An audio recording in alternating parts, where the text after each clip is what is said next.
10 অক্টোবৰ তাৰিখে আমি ৰাজ্যত একেলগে আৰু প্ৰায় 40,000 যুৱক যুৱতীক নিযুক্তি দিম। আমাৰ চৰকাৰৰ কাৰ্যকালত আমি এই মুহূৰ্তলৈকে 1,20,840টা নিযুক্তি দিবলৈ আমি সক্ষম হৈছোঁ।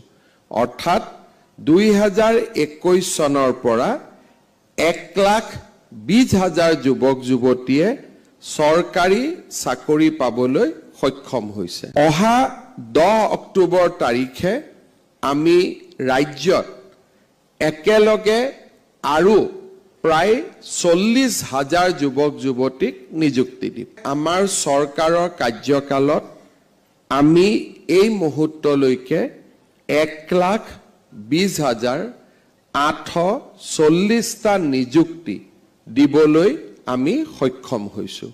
অৰ্থাৎ 2021 চনৰ পৰা 1,20,000 যুৱক যুৱতীয়ে চৰকাৰী চাকৰি পাবলৈ সক্ষম হৈছে। অহা 10 অক্টোবৰ তাৰিখে আমি ৰাজ্যত একেলগে আৰু প্ৰায় 40,000 যুৱক যুৱতীক নিযুক্তি দিম। আমাৰ চৰকাৰৰ কাৰ্যকালত আমি এই মুহূৰ্তলৈকে 1,20,840টা নিযুক্তি দিবলৈ আমি সক্ষম হৈছোঁ। অৰ্থাৎ 2021 চনৰ পৰা 1,20,000 যুৱক যুৱতীয়ে চৰকাৰী চাকৰি পাবলৈ সক্ষম হৈছে। অহা 10 অক্টোবৰ তাৰিখে আমি ৰাজ্যত একেলগে আৰু প্ৰায় 40,000 যুৱক যুৱতীক নিযুক্তি দিম। আমাৰ চৰকাৰৰ কাৰ্যকালত আমি এই মুহূৰ্তলৈকে 1,20,840টা নিযুক্তি দিবলৈ আমি সক্ষম হৈছোঁ।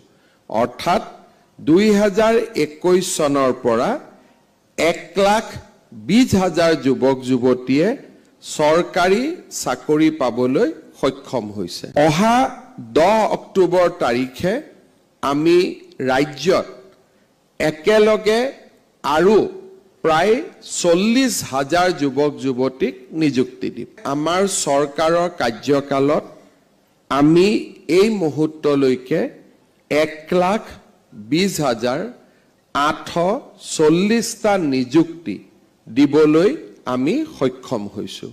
অৰ্থাৎ 2021 চনৰ পৰা 1,20,000 যুৱক যুৱতীয়ে চৰকাৰী চাকৰি পাবলৈ সক্ষম হৈছে। অহা 10 অক্টোবৰ তাৰিখে আমি ৰাজ্যত একেলগে আৰু প্ৰায় 40,000 যুৱক যুৱতীক নিযুক্তি দিম। আমাৰ চৰকাৰৰ কাৰ্যকালত আমি এই মুহূৰ্তলৈকে 1,20,840টা নিযুক্তি দিবলৈ আমি সক্ষম হৈছোঁ।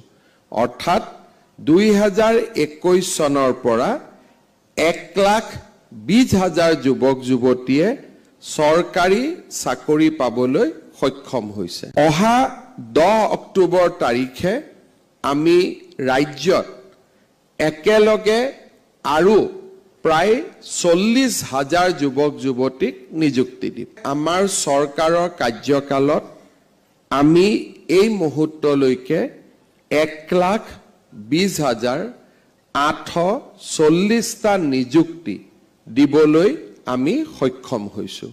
অৰ্থাৎ 2021 চনৰ পৰা 1,20,000 যুৱক যুৱতীয়ে চৰকাৰী চাকৰি পাবলৈ সক্ষম হৈছে। অহা 10 অক্টোবৰ তাৰিখে আমি ৰাজ্যত একেলগে আৰু প্ৰায় 40,000 যুৱক যুৱতীক নিযুক্তি দিম। আমাৰ চৰকাৰৰ কাৰ্যকালত আমি এই মুহূৰ্তলৈকে 1,20,840টা নিযুক্তি দিবলৈ আমি সক্ষম হৈছোঁ।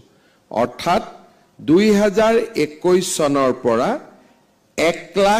20,000 যুৱক যুৱতীয়ে চৰকাৰী চাকৰি পাবলৈ সক্ষম হৈছে। অহা 10 অক্টোবৰ তাৰিখে আমি ৰাজ্যত একেলগে আৰু প্ৰায় 40,000 যুৱক যুৱতীক নিযুক্তি দিম। আমাৰ চৰকাৰৰ কাৰ্যকালত আমি এই মুহূৰ্তলৈকে 1,20,840টা নিযুক্তি দিবলৈ আমি সক্ষম হৈছো।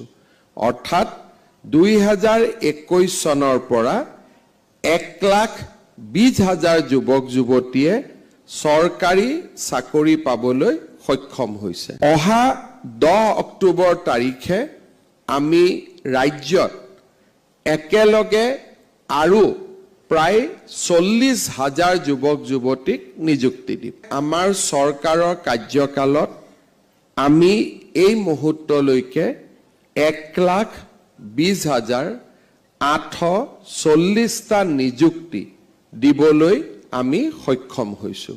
অৰ্থাৎ 2021 চনৰ পৰা 1,20,000 যুৱক যুৱতীয়ে চৰকাৰী চাকৰি পাবলৈ সক্ষম হৈছে। অহা 10 অক্টোবৰ তাৰিখে আমি ৰাজ্যত একেলগে আৰু প্ৰায় 40,000 যুৱক যুৱতীক নিযুক্তি দিম। আমাৰ চৰকাৰৰ কাৰ্যকালত আমি এই মুহূৰ্তলৈকে 1,20,840টা নিযুক্তি দিবলৈ আমি সক্ষম হৈছো। অৰ্থাৎ 2021 চনৰ পৰা 1,20,000 যুৱক যুৱতীয়ে চৰকাৰী চাকৰি পাবলৈ সক্ষম হৈছে। অহা 10 অক্টোবৰ তাৰিখে আমি ৰাজ্যত একেলগে আৰু প্ৰায় 40,000 যুৱক যুৱতীক নিযুক্তি দিম। আমাৰ চৰকাৰৰ কাৰ্যকালত আমি এই মুহূৰ্তলৈকে 1,20,840টা নিযুক্তি দিবলৈ আমি সক্ষম হৈছো। অৰ্থাৎ 2021 চনৰ পৰা 1,20,000 যুৱক যুৱতীয়ে চৰকাৰী চাকৰি পাবলৈ সক্ষম হৈছে। অহা 10 অক্টোবৰ তাৰিখে আমি ৰাজ্যত একেলগে আৰু প্ৰায় 40,000 যুৱক যুৱতীক নিযুক্তি দিম। আমাৰ চৰকাৰৰ কাৰ্যকালত আমি এই মুহূৰ্তলৈকে 1,20,840টা নিযুক্তি দিবলৈ আমি সক্ষম হৈছো। অৰ্থাৎ 2021 চনৰ পৰা 1,20,000 যুৱক যুৱতীয়ে চৰকাৰী চাকৰি পাবলৈ সক্ষম হৈছে। অহা 10 অক্টোবৰ তাৰিখে আমি ৰাজ্যত একেলগে আৰু প্ৰায় 40,000 যুৱক যুৱতীক নিযুক্তি দিম। আমাৰ চৰকাৰৰ কাৰ্যকালত আমি এই মুহূৰ্তলৈকে 1,20,840টা নিযুক্তি দিবলৈ আমি সক্ষম হৈছো।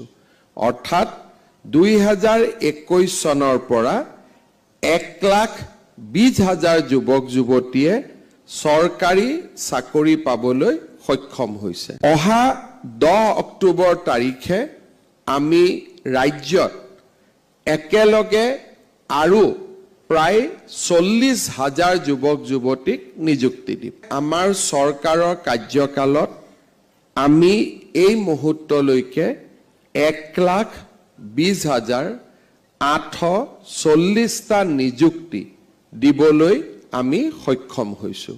অৰ্থাৎ 2021 চনৰ পৰা 1,20,000 যুৱক যুৱতীয়ে চৰকাৰী চাকৰি পাবলৈ সক্ষম হৈছে। অহা 10 অক্টোবৰ তাৰিখে আমি ৰাজ্যত একেলগে আৰু প্ৰায় 40,000 যুৱক যুৱতীক নিযুক্তি দিম। আমাৰ চৰকাৰৰ কাৰ্যকালত আমি এই মুহূৰ্তলৈকে 1,20,840টা নিযুক্তি দিবলৈ আমি সক্ষম হৈছোঁ অৰ্থাৎ 2021 চনৰ পৰা 1,20,000 যুৱক যুৱতীয়ে চৰকাৰী চাকৰি পাবলৈ সক্ষম হৈছে অহা 10 অক্টোবৰ তাৰিখে আমি ৰাজ্যত একেলগে আৰু প্ৰায় 40,000 যুৱক যুৱতীক নিযুক্তি দিম আমাৰ চৰকাৰৰ কাৰ্যকালত আমি এই মুহূৰ্তলৈকে 1,20,840টা নিযুক্তি দিবলৈ আমি সক্ষম হৈছোঁ অৰ্থাৎ 2021 চনৰ পৰা 1,20,000 যুৱক যুৱতীয়ে চৰকাৰী চাকৰি পাবলৈ সক্ষম হৈছে অহা 10 অক্টোবৰ তাৰিখে আমি ৰাজ্যত একেলগে আৰু প্ৰায় 40,000 যুৱক যুৱতীক